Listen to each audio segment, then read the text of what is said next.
Hi, welcome to the Cake Adjacent Podcast, a once-a-week update on all things food, family, community, gardening, whatever. We call it SideCar. If it has to do with rituals around food and holidays, making food or taking it places, or remembering just what we were eating during important times in our lives, we'll talk about it here. A quick update from the garden. We got about 50 pepper plants, cucumber, and tomato plants into the ground this week before it got too hot. I still have to get all the flowers and herbs planted, but those go into pots, and I think I can do that in the shade. I will say that I've been having a lot of trouble in the sun lately. I think it's this medication I'm on for the cancer, and it's causing some sort of reaction to the sun. And I don't like it one bit, but I seem to do okay when it's cloudy and when I'm in the shade, so I will just stick to that. A quick update from today's trip to the farmer's market. No strawberries, but I think it's because we had a lot of rain this past week, and it's probably just a lull in strawberries. We'll see about more tomorrow. But guess what? I did see a friend from San Diego at the market. He and his wife live here now.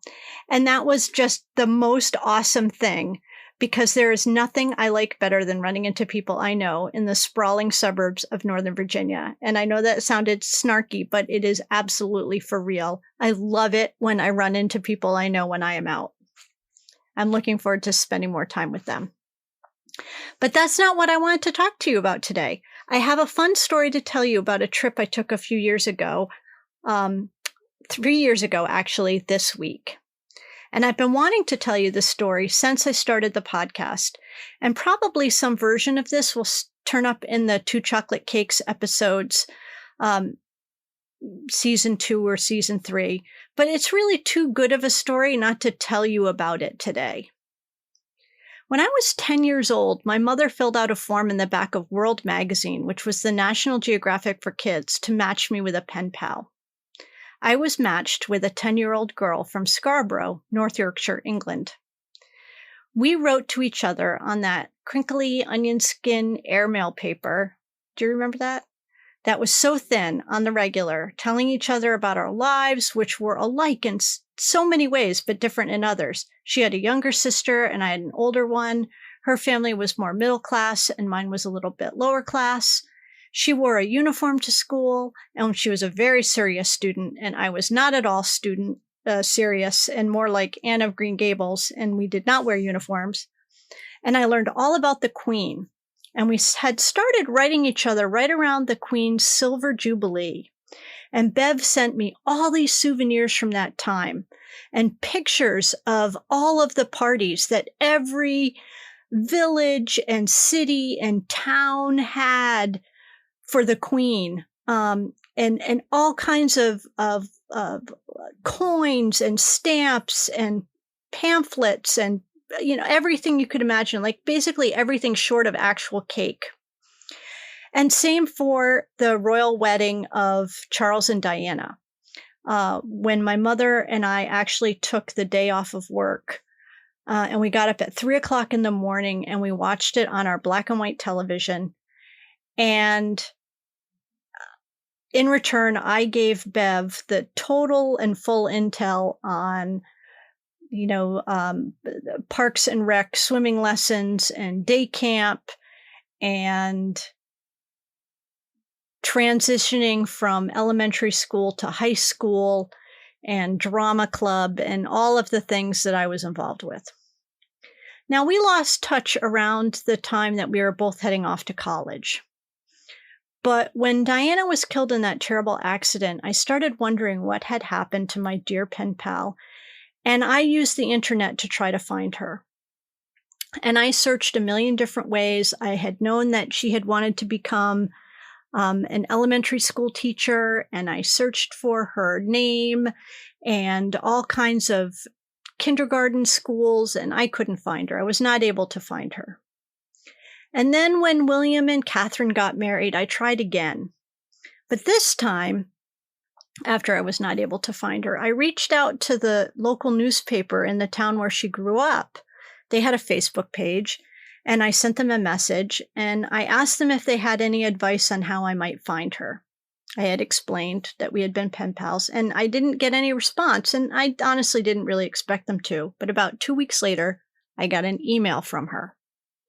And she led with this. My father just called me from Scarborough, and he said, "This is why I don't want an iPad." Because it seems that he reads the print copy of the Scarborough News from cover to cover, and the paper had actually printed the message that I had sent them through Facebook about looking for her, and he absolutely remembered me and called her. And this was about 7 years ago. And so we fell back into the easy correspondence via email and Facebook, and telling each other about the routes our lives had taken and our mutual struggles with illness and marriages that had gone bad and remarriages that were working and careers and family and beloved ginger cats. And just before Christmas in 2018, she said, "So when are you coming to visit?"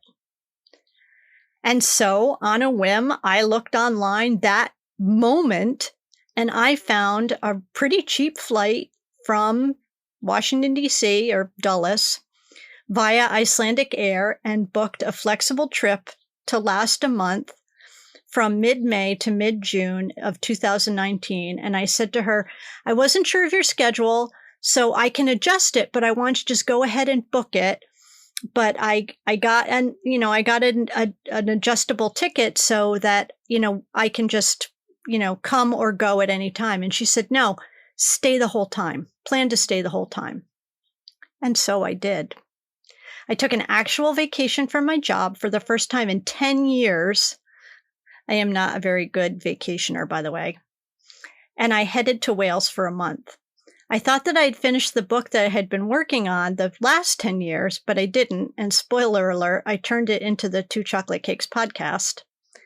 And my pen pal's husband was retired, so he took me on little one-day excursions almost every single day during the weeks.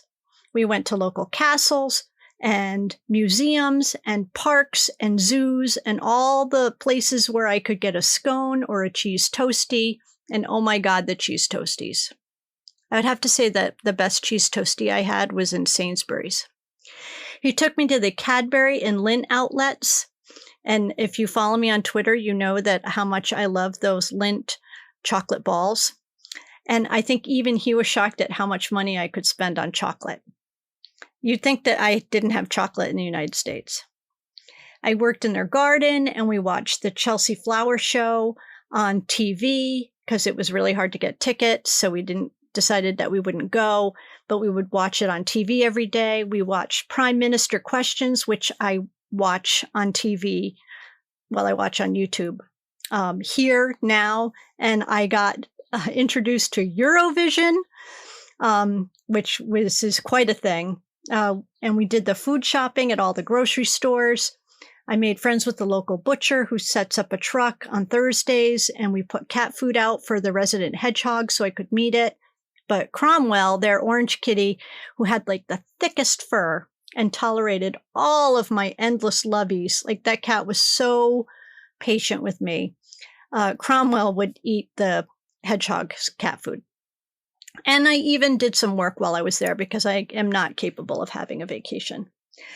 And on the weekends, we did longer trips. Bev was off from work, and we did hikes, and I logged over 80 miles walked, which is a lot for me. And I went through a lot of Band-Aids until I finally bought a pair of decent hiking shoes and socks, which really saved my feet.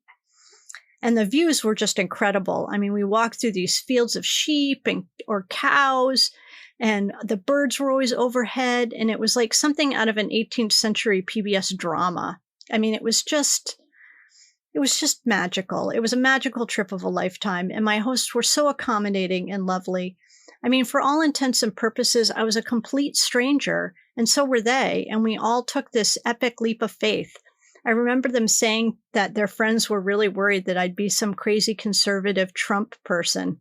I mean, can you even imagine a month with someone like that in your house? We had a couple more trips before I headed home, one to her parents in North Yorkshire, which was so wonderful to see them and spend time with them. And then down to Devon to visit the donkey sanctuary where I had adopted an ancient donkey named Coco some months before my trip, and a swing through Cheddar Gorge on the way home where I did, in fact, buy all the cheese. And of course, I took pictures the entire time. I probably took over 5,000 pictures. And sometimes when I'm feeling a little blue, I will just go through all those pictures. So why am I telling you all this now?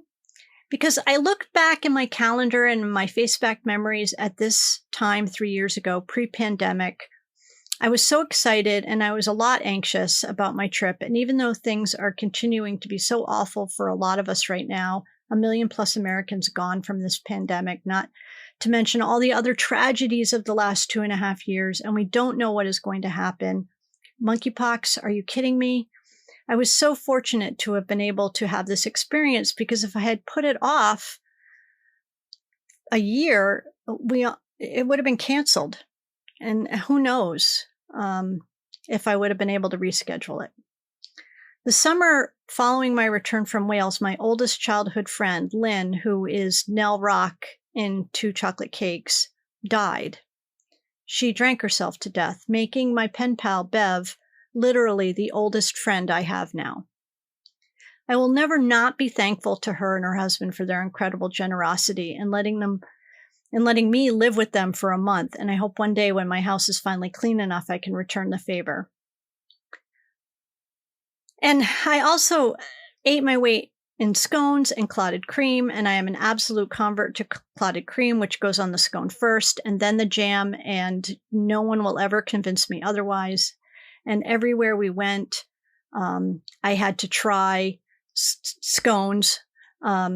Even though the clotted cream is pretty much the same everywhere you go, I still had to try it everywhere we went. And of course, lots of cakes and potatoes roasted in goose fat and Sunday roasts.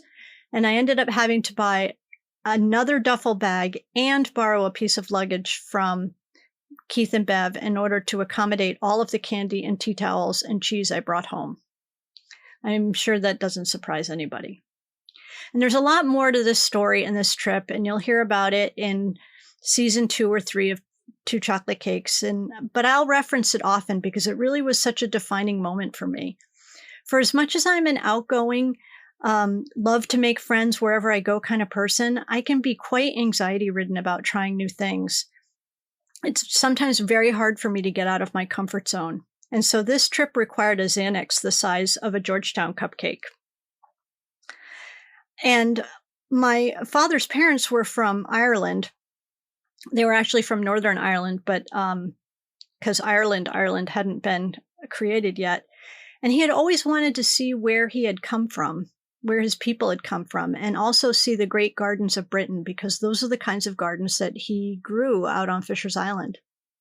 And I'm sorry that he never got to go, but I felt like around every bend in the walking path and every castle garden and behind every tree or waterfall or stream and on the beaches of Devon and Scarborough, my father was with me, and I can't wait to go back.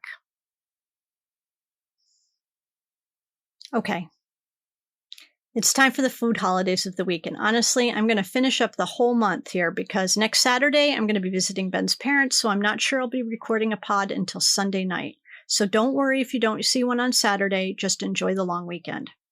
Today, May 21st, is Strawberries and Cream Day, and I am 100% in favor of the cream being ice cream. In fact, I made a big batch of strawberry sauce yesterday, and it looks perfect for going on top of ice cream, yogurt, or for using in cocktails. And a little spoiler alert, this is one of the Patreon gifts. So if you join the Patreon, this is the kind of thing that you get quarterly as a gift. And speaking of cocktails, it is also National Waitstaff Day. And I can tell you that I was the absolute worst cocktail waitress ever. I once dropped an entire tray of bottles and broke a dude's foot, and he still tipped me. And it is such a hard job. And if you're not tipping, even for crappy service, then you're a terrible person, because those people do not even get paid a minimum wage. So remember that. And it is World Whiskey Day, which I personally do not care for, but I know that others do. And it is Talk Like Yoda Day. And I will say that if you talk like Yoda to me, I will either ignore you or smack you across the face, or both. And it will be a surprise, so I don't recommend you try me.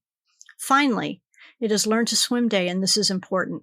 Not enough people know how to swim, and yet they go to pools and the beach, and they go tubing at the lake and in rivers, and they go out on boats, and they don't wear life jackets. Make sure your kids know how to swim. If you don't know how to swim, make a plan to learn. There's no shame in not knowing. There's only tragedy if you drown. Sunday is Vanilla Pudding Day. Okay, I want everyone to be honest here. When was the last time you had vanilla pudding? It is also Buy a Musical Instrument Day, and here's a running list of all the musical instruments I have bought since the pandemic started. A glockenspiel, a child's accordion, an auto harp which needs to be restrung, a ukulele, and a triangle. Monday is National Taffy Day, and 1920 called and said they'd like their candy back. I do like saltwater taffy quite a bit, however, especially the molasses flavor with the peanut butter blob in the middle, so let that be a little reminder to anyone who has the good fortune of going to the beach this summer, because I know that when you're vacationing, you're always thinking about what I'd be eating if I was with you. And speaking of vacationing, it is World Turtle Day, and I cannot wait to tell you my sea turtle story. Honestly, the next 2 seasons of 2 chocolate cakes, it's going to be so good. On Tuesday of next week, it's escargot day, which, as you probably know, is snails, and something that will absolutely not cross my lips. And it is also World Brothers Day. And yes, I have a story about my stepbrother who died in 2003, and I miss him every day. But I also have a great brother-in-law, and I wish I saw him more often because he's definitely one of my favorites. So if you have a brother and you like him, make sure you tell him today. It's also National Scavenger Hunt Day, which is easily one of my favorite party games. And when I was thinking about this, I was thinking, boy, we should have had more scavenger hunts during the pandemic. Like that would have really been like a safe pandemic activity, don't you think? Wednesday is Wine Day, and while I'm not a wine drinker, I'm certainly surprised that wine only gets 1 day. Maybe the person who was in charge of requesting an entire month drank too much wine the night before and missed the deadline, which is why they get a Wednesday in May. So there are other interesting things happening today, though. It is National Tap Dance Day, and if you think that Jen Goldbeck and I should learn to tap dance and come up with a whole routine, let me know. It is also Towel Day, and who even knows what that means? Towel Day? Come on, man. Thursday is National Blueberry Cheesecake Day, and I'm reminded that I want to tell you that I saw blueberries at the farmer's market last week. And I feel like it is way too early for blueberries in Virginia, so I can't help but wonder where they came from. This is me raising a skeptical eyebrow. You can't hear it, but I just did it. It is also National Cherry Dessert Day, which, okay, is kind of vague. That means you could do what you want. I actually bought cherries at Wegmans today after the farmer's market, and I think I'm probably going to turn them into boozy cherries. And I think a couple of you have had my boozy cherries before, and that might also be a Patreon gift. So, you know, if you need more incentive to join the Patreon. I'm a big fan of those Pepperidge Farm frozen turnovers, and the cherry ones are probably my favorite. Friday is Grape Popsicle Day, which is boring, but it is also Sunscreen Day, which is for wearing and not eating. But do make sure you use reef-safe sunscreen when you're at the beach, even if you're not at a tropical beach, even if you're just at like regular beach. It is also National Cellophane Tape Day, which I can't believe is a thing, but is probably a day my grandmother would have appreciated because she was famous for her overuse of Scotch brand tape. Saturday of next week is National Brisket Day. Good brisket is really good, but oh my God, bad brisket. You might as well just eat an old leather shoe. Am I right? The calendar that I'm using today, because I can't find my paper one again, tells me it's also Hamburger Day, but I'm pretty sure we already had that another day, but I'm okay with celebrating again because I like hamburgers. Sunday is Coq au vin Day, which is chicken cooked in wine, and I feel like we talked about this recently because I mentioned that it was one of those things that was a staple in every French restaurant that my French club went to in high school. It's also Learn About Composting Day, and I am 100% in favor of that. And if you have any composting questions, you just hit me up because I have all of the composting answers. And it is also Paperclip Day. However, I don't have the answers for that. I'm sorry. I don't know why we need a whole day to celebrate paperclips. Monday the 30th is Mint Julep Day, which I really think should be tied to the first Saturday in May because that's Kentucky Derby Day, but I do not make the rules. And as you know, it is also Memorial Day in the United States, not to be confused with Veterans Day. And if you don't know the difference between Memorial Day and Veterans Day, Google it for God's sakes. And finally, the very last day of May, it is National Macaroon Day, which is a coconut or an almond cookie, not the little airy egg white cookies called macarons. I like either coconut or almond macaroons. I am an equal opportunity macaroon lover. I even like macarons, but I am tired of always having to correct people. Only kidding, I love correcting people. It is also National Save Your Hearing Day. And as someone who has moderate hearing loss from 40 years of migraine headaches, I definitely agree that you want to do what you can to keep from losing your hearing. It is also Necrotizing Fasciitis Awareness Day, and oh my God, that is definitely something you want to be aware of. And finally, it is World No Tobacco Day. And as you know from my podcast, my father was able to get off heroin, opiates in the form of pain pills, and alcohol, but he was never able to quit smoking, and he tried so hard. So please, please do not ever start smoking tobacco. Okay, so that's the month of May for you. A few housekeeping notes. We are nearing the end of the first season of 2 Chocolate Cakes. There are 2 episodes left, and then I'll take a break from recording them while I'll write up the second season, which will be just as awesome as the first season, if not better. But we'll continue to do SideCar episodes every single week. And a little surprise for those of you who have been hanging in there. The first episode of The Agenda, the podcast with Jen Coleslaw and Jen Goldbeck, also known as GR Mom and Jen Runs with Dogs, will be dropping sometime in the next week. It is really happening. It's safe to say that our husbands are a little nervous about this development.